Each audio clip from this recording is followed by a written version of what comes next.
We're right in the heart of the Coyote family bust-up, and this is hands down one of my favorite times of the year to be calling Coyotes, a window that runs strong all the way through October when social dynamics are shifting and responses can be explosive. One of the most effective tactics right now is locating Coyotes before daylight, because if I can get a family group to sound off early in the morning before the sun comes up, I can pinpoint exactly where they're holding and set up accordingly to call them in tight.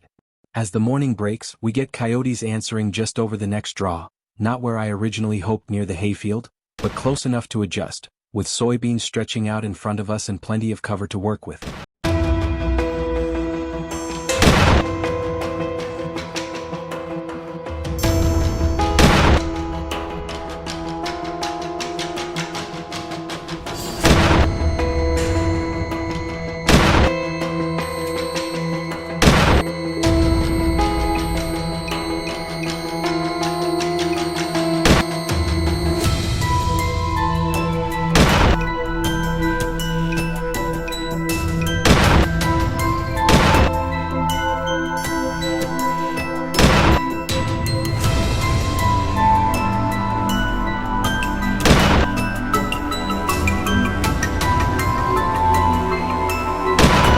The howls are faint, barely audible on camera, but I can hear them down in the woods below, and as I circle the wind and close the distance I can tell they're right under me, tussling, whining, making those social sounds that tell you you're right on top of a family group. The setup ends up tighter than I'd like, but sometimes that's just how it plays out. I wedge the call up against the bank, expecting them to swing around the bend and come looking for it, but instead one slips right up the creek and pops out close, a big adult coyote with a thick body, worn teeth, and the look of one that's been around a while. One clean shotgun shot later, it's over, and when you walk up on him you can see the story written all over him, from the short tail to the old teeth and scars, a solid mid-30-pound coyote and a perfect example of why this time of year is so effective.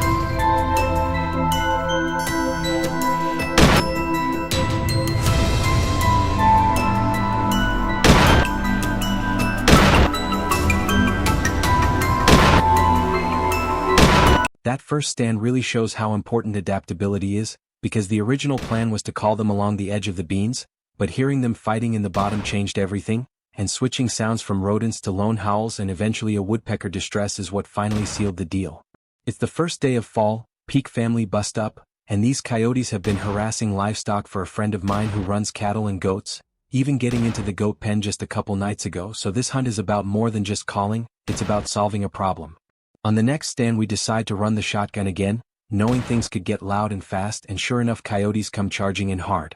One drops, then another appears in the exact same spot, stacking them up within steps of each other. Walking up on them tells an even bigger story, one a yearling from this season, the other a mature adult, likely its parent, with a clear difference in size, tooth wear, and coloration.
The adult is prime, thick, experienced, but that family group just lost 2 members, and that's how quickly things can change during this time of year. As the morning goes on, We move to another property where a landowner has noticed a family group of coyotes altering deer movement, pushing mature bucks off patterns he's been watching on camera. We slip in quietly, set up along a bean head with good visibility down the ridge, and almost immediately spot coyotes running the field. A quick howl sequence turns into action fast, 3 coyotes charging in, and the first big male drops clean. Switching to social sounds pulls another one right back out, and after a quick follow-up shot, it's down 2. In just 2 stands on the first morning of fall, we've put 4 coyotes on the ground, an incredible example of how effective coyote calling can be during the family bust-up phase. This is when territorial instincts, social bonds, and aggression all collide, making coyotes more vocal, more responsive, and more likely to commit hard to the call.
These hunts highlight everything I love about predator hunting: reading terrain, adjusting setups, choosing the right sounds, and understanding coyote behavior at the right time of year. It doesn't get any better than this: crisp fall air, active coyotes, fast action, and successful stands that make all the preparation worth it. If you're ever going to get serious about coyote calling, this is the season to do it, so get out there, get in the field, and experience it for yourself.